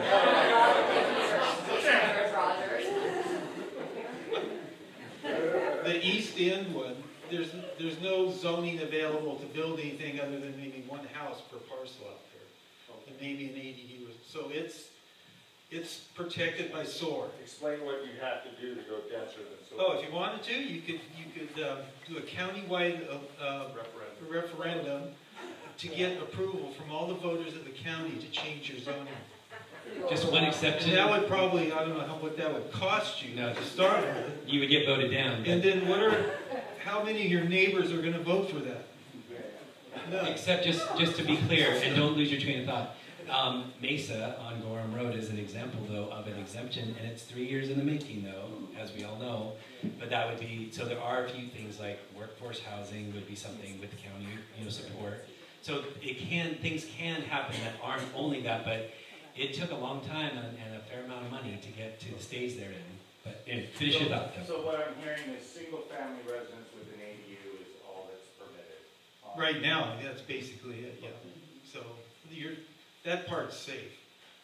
What's happening out there, though, that people don't appreciate is the orchards hid a lot of not really attractive stuff, and so it's changing the look of the East End. So I think the bigger issue is what we do with those parcels and how we transform them. We don't know of any other alternate crops at this point that make any sense in Ojai with the high water costs and high labor costs, everything. So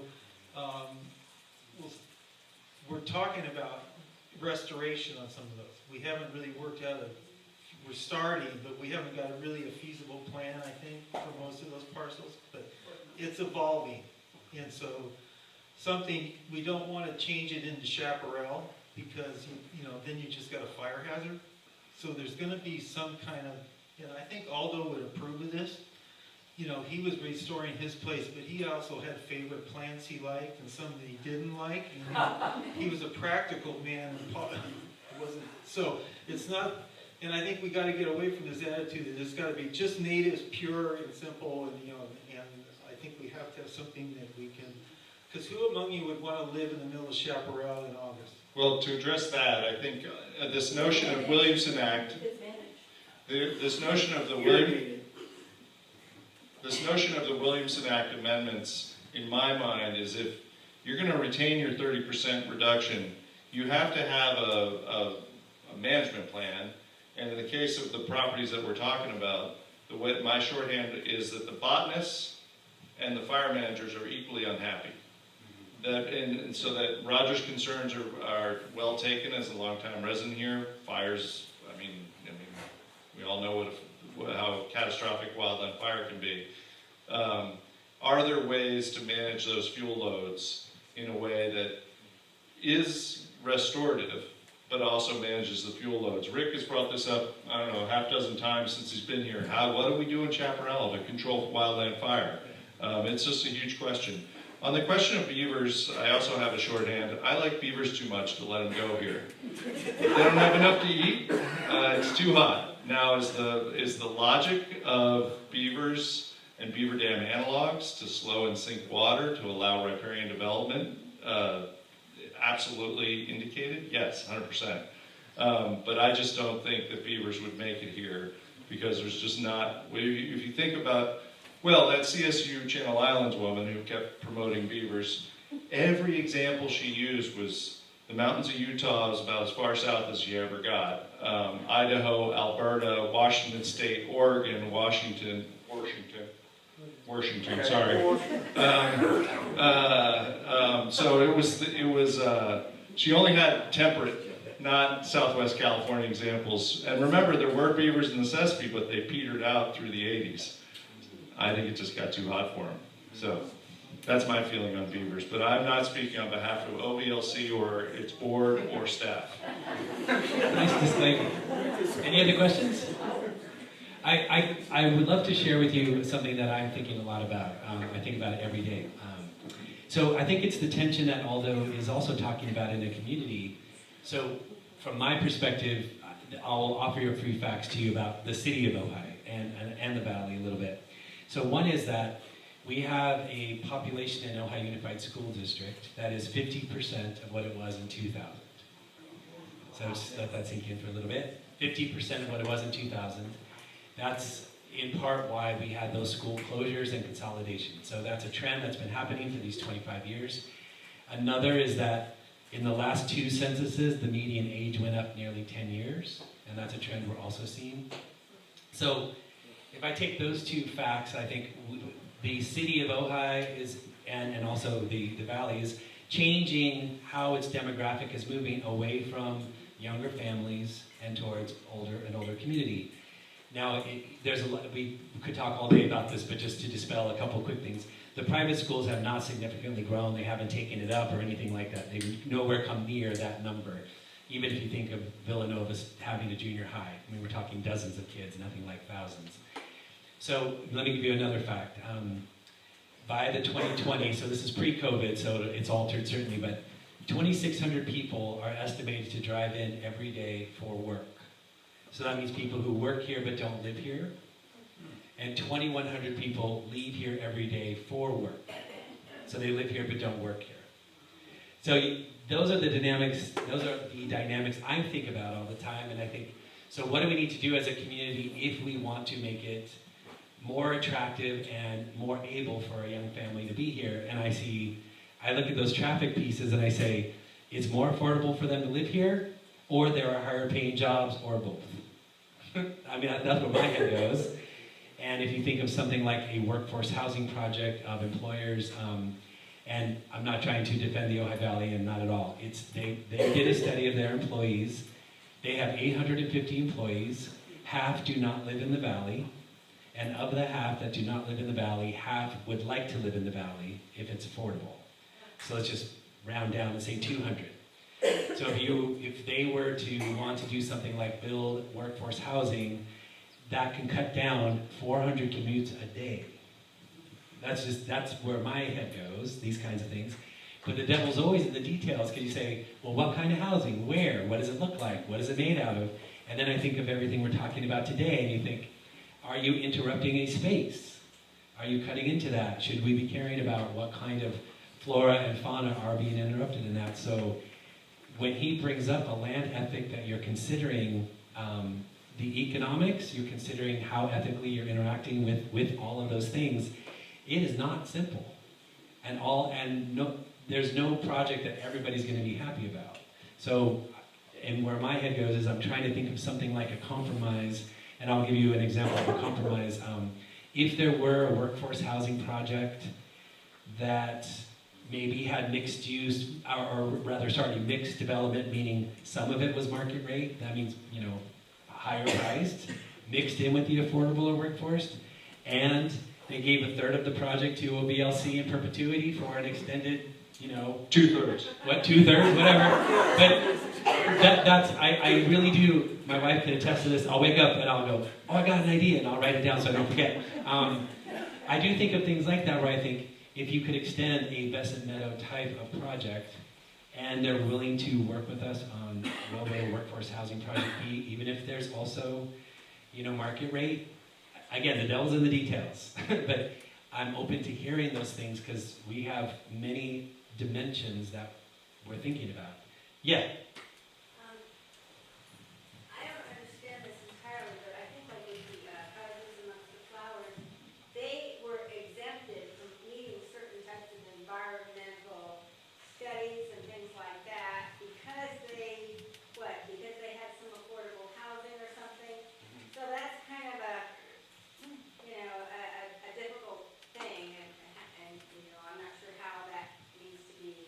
I hear what you're saying. So basically, for anybody who doesn't know, but it responds to your question, the state was having a crisis, and their estimate, this was 2 years ago, they said, we need about 180,000 new units built in the state of California every year, and we're getting about 80. So that's numbers that came out of Sacramento. Now, we could agree or not agree, whatever, but that's what is said. So what they did was they changed laws to basically have for-right development. That's the expression in one way. So if you're a developer and you come and you say, I'm going to give you a certain percentage of what's called affordable. Now that has a very technical meaning, which is you take the median income for a family of four in the county, not in our city, but in the county, and then you have, the rent can be no more than 30% of that number. It could be less than the number, but it can't be more than the number. Sometimes that's called deed restricted. So in our county, it's $126,000 a year for a family of four. So you're still talking about what you would still call a pretty high rent, $2,800 a month or something like that, $31. So the other thing that the state did was they said you can bypass an environmental impact report if you have a certain number of affordable units. And again, and if a developer comes along and they have a certain number of affordable units, they also can get what's called a by right exemption, and that means, like in the city of Ojai, for example, we have a 2-story ordinance. If they offer you more affordable units, they can build a 3rd story, and you don't get to say no. So that's the tension between like local authority and state authority that you'll always see. On the other hand, just give that point, there's people that have wanted for affordable housing here for a while, and we as a city have continued to say no for decades almost, and the state forced the issue. So to me, I would kind of say my radical middle is I'm kind of glad they did it, but I really want the city to be able to choose what they would like to do. Luckily, they're called regional. I know it's RENA, Regional Something Housing Allotment. So we will, once the projects that have already been approved by the prior council are built, we will have met that number, and that means we're less subject to being forced. So that doesn't mean more shouldn't be built, it means we have more choices. So we can turn things back, which I think is a good position. I know I talked for a long time. I can just riff on that a little. Please. In Massachusetts, where we moved from to live in San Luis Obispo before I came down here, they passed the Community Preservation Act. So we go to the Wildlife Conservation Board for money. They contributed nearly $2 million to the projects we did last year for land acquisition. In Massachusetts, you have to assess how does that affect your community, an extension of the land ethic. How have you considered affordable housing and access and other elements? As the director of OVLC, and I don't think I get any pushback from our board, well, maybe Larry. I'm always thinking about, we want a vibrant village in Ojai. We don't, we're not here to just buy up everything. And I think an organization like OVLC has evolved, like a lot of land trusts, from just buy it to keep it from getting in the hand, as an avoidance measure, to buy it to affirm an ecosystem value or a natural value or a view shed or a rare species or more access for nature. It became a more affirmative vision over time. Rather than give developers an option, we kind of have transformed in our 30+ years to, like most land trusts, to trying to actually achieve something rather than just avoid something. So that's my version of that. Yes? My name is Scout. I'm from Colorado, but just moved to Carpinteria. And my question is, in Carpinteria, it seems like you guys have done a really good job here of opening up the land and allowing people to have access to it. Down there, it's very limited. I'm curious if you have any input on how to get access to land, open it up to the public. I don't know that there's a lot of private land trust land there. I think in your case it would be getting access to the forest in the front, the way the Los Padres Forest Association has done a ton of work, and Sage Trail Alliance in perfecting access up into the forest along the Santa Barbara front. I mean, that's probably my what I can point to. I haven't really done much work in Carp. I don't know if Roger has anything. Rick, what do you have to add to the Carpinteria situation? Outdoor recreation is the second leading cause for the listing of threatened and endangered species. I know. That was the... I'll add on to that, because that's something OVLC is dealing with daily. Is we're unusual, and a lot of our lands are open, and that is not to the benefit of the environment. It's a cost, and I think you have to know that when going in. We call these things preserves, but at the same time we're letting a lot of people in there, and there are people and dogs and horses and everything else, and that all is a cost environmentally. So it's a balance, and I think that you need both. And I think it's wonderful for the people to get out and enjoy and connect with nature, but there is a cost to that. And I think so. It's important to know that when we're able to buy properties, we don't necessarily want to open them wide up every time. And so I think there's going to be more and more pressure to do that every time a big parcel comes up. But I think That's, the process at OVLC has got to be weighing recreation against preservation. In that same conversation where we turned a mind, at least, hopefully it's still held, that it's not about the fish, it's about the landscape.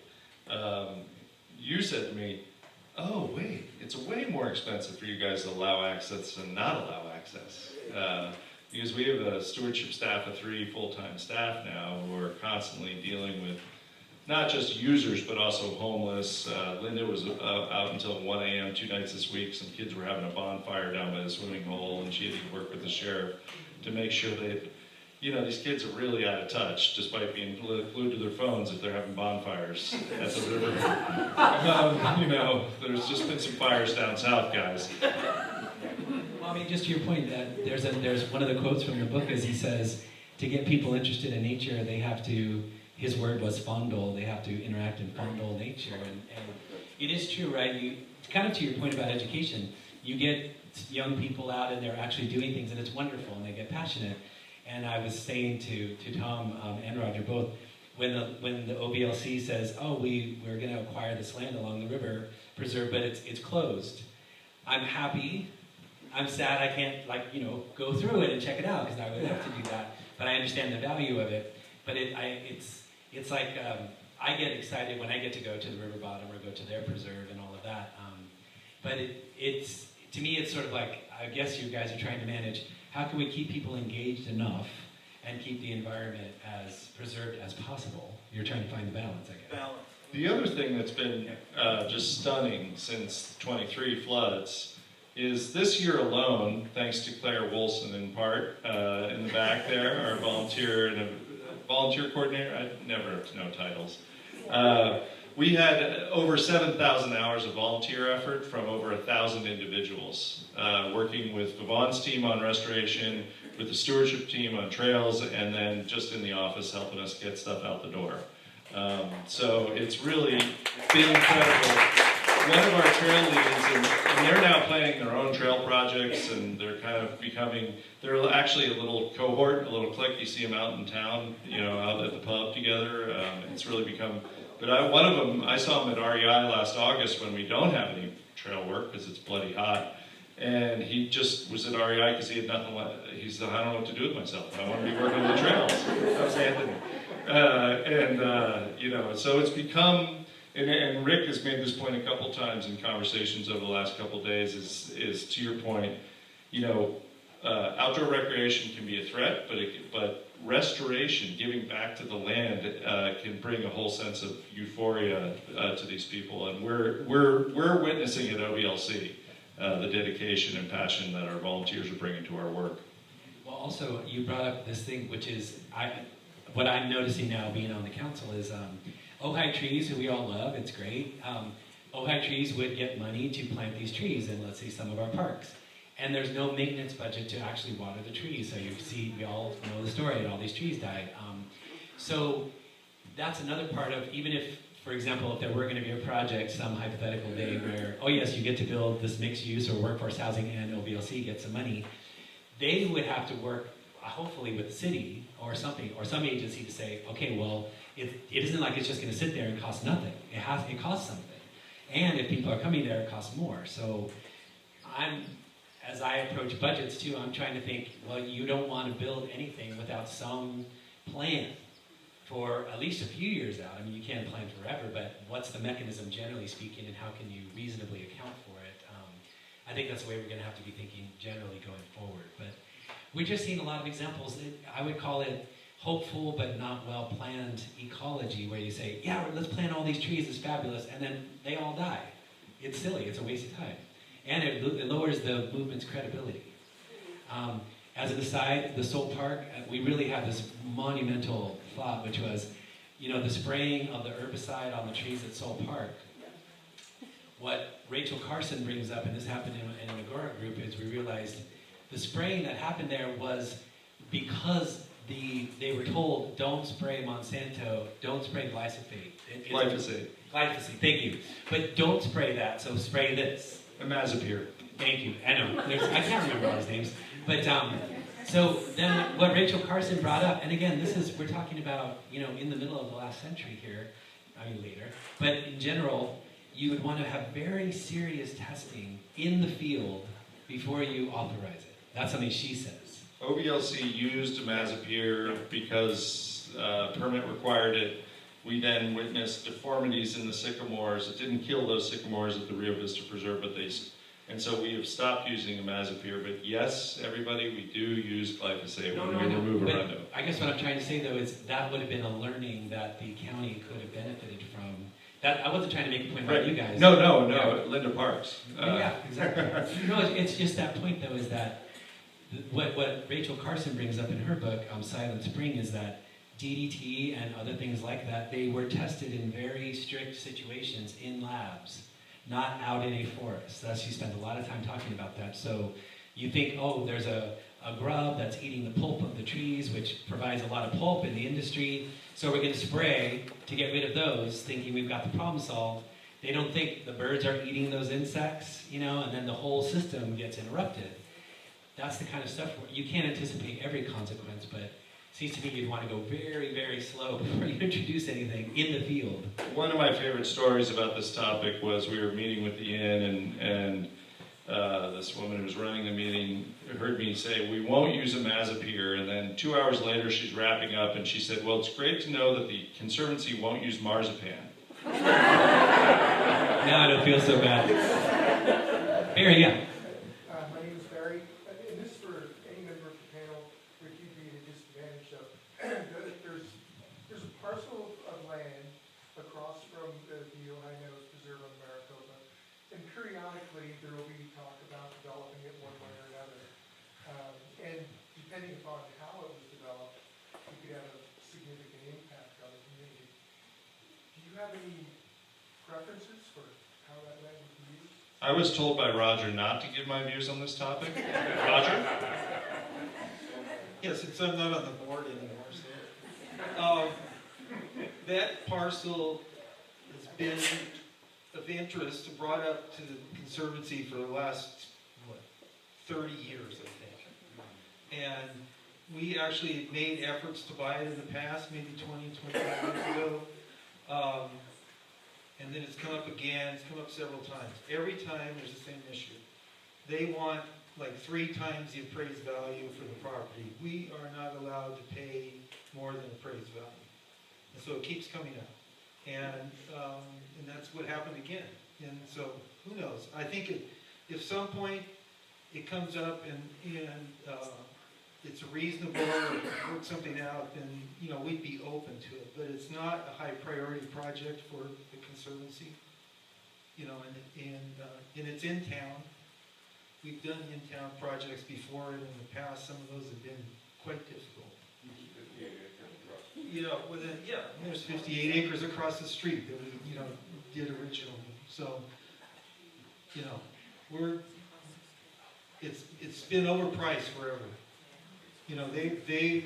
They want to sell it at development values that don't exist. I mean, they have to get that proper zoning and everything from the city, and they haven't been able to do that. So. I would just very to answer. There are several people interested in that for something like what I said a minute ago. In other words, could it be something mixed where a portion goes to the OVLC or whatever? And I would never say yes. I would say I'm open to hearing it. Let's hear it. And just to be open to the idea of thinking of that kind of, I'm going to use the expression, the radical middle kind of compromising to try to answer several Ojai needs at once. But again, when people bring up things like using earthen materials that are fire hardened and how can you work with what's here and not imported, so I love that kind of thinking too. Is this kind of goes to Roger's point. We're small enough and everybody kind of knows each other that we can do something really influential. Unlike all the other cities in our county, we can really pull something off that's innovative and interesting.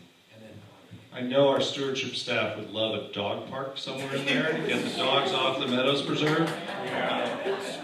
He is kidding. Let me go. This gentleman's been waiting for a long time. Yeah, go. And then you. Sure, thanks. You want to go with the short question? No, you go first. Okay, thank you. I'm grateful, thank you.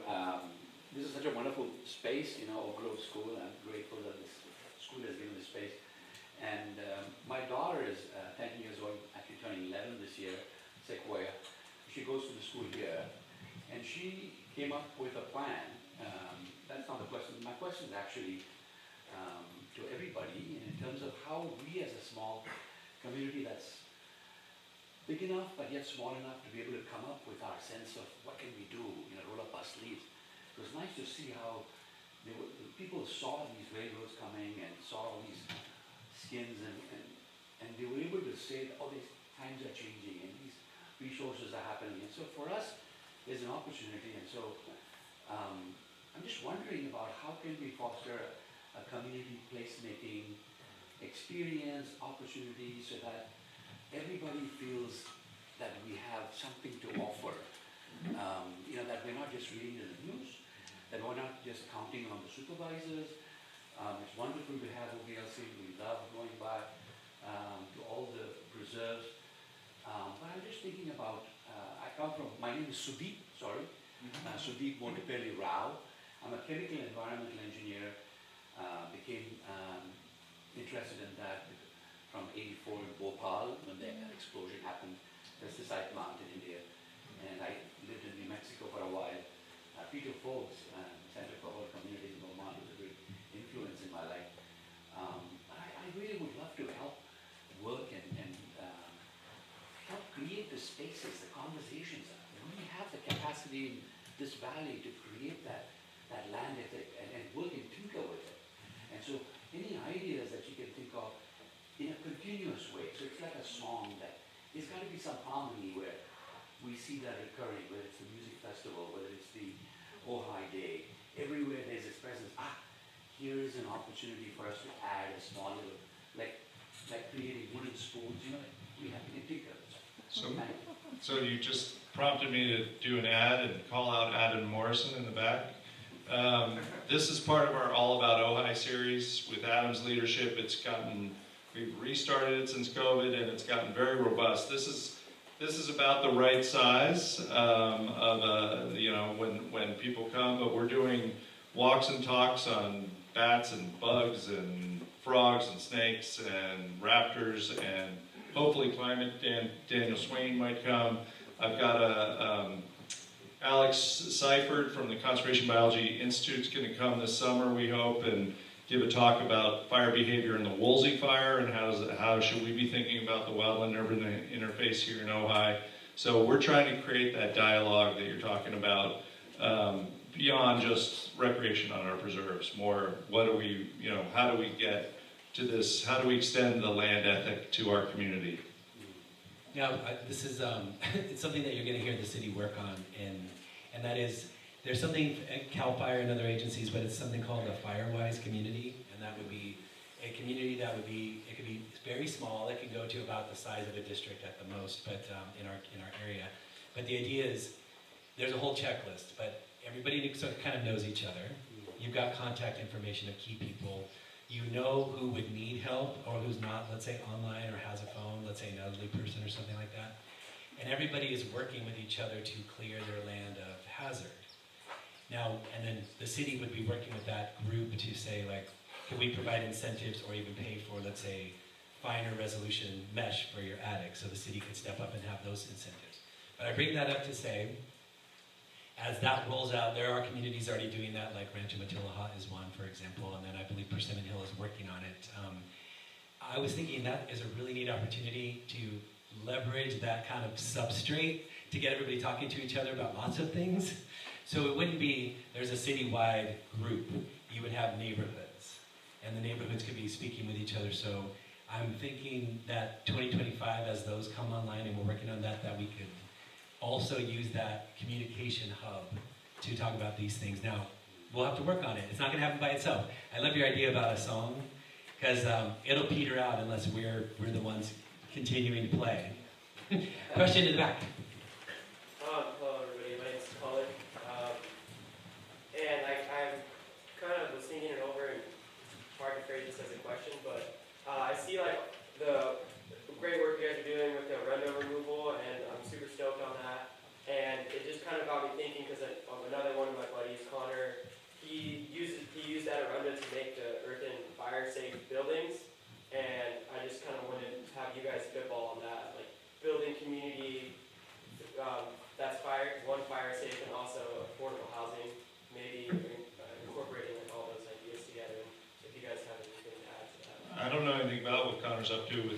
Arundo for, I assume it's for stucco? It's like structure on stucco? Oh, cool. Yeah.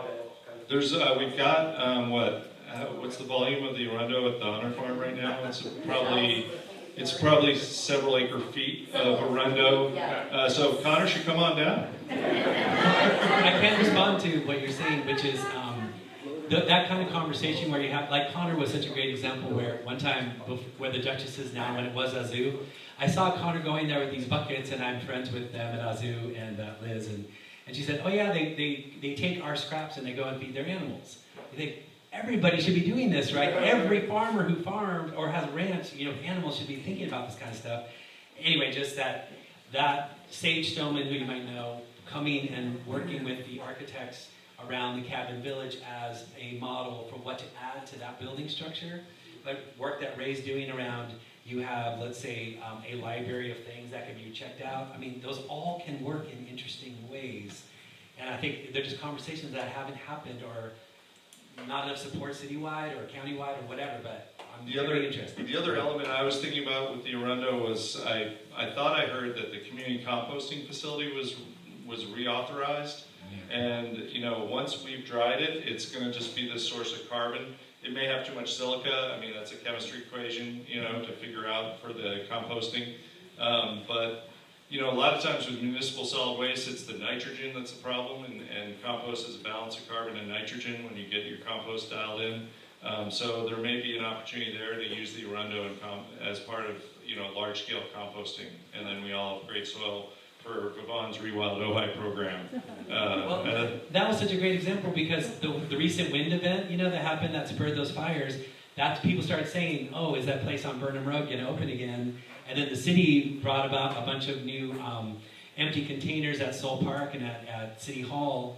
So we realized, wow, there's all this opportunity that was just not as obvious, that things spark. And so, yeah, we're out of time. Wait. Oh, go. So the movie is a Fear Screen Fire. Aldo was moved by the passing of that female wolf. I'm pleased to report to you all, I checked in with a biologist for a big land deal we're working on. I'm pleased to report to you all that there are now 150 wolves extant in California. They're all the way to Porterville, the Tulare tribal lands in Porterville. Those 2- and 3-year-old wolves that are part of that pack could be in the Carrizo Plain. That's not that far for a wolf from Porterville, considering OR9 got all the way to Fraser Park. So stay tuned. We could be hearing wolves in our hills. Yay. And thank you all for coming. One more question for Rick. What would Aldo's advice be to Ojai? Good question. Let's ask Tom. You're the Aldo expert. We've learned to crack the atom to command the tide, but we've yet to learn the oldest task in human history, how to live on a piece of land without spoiling it. So good luck. Thank you very much. Thanks for coming.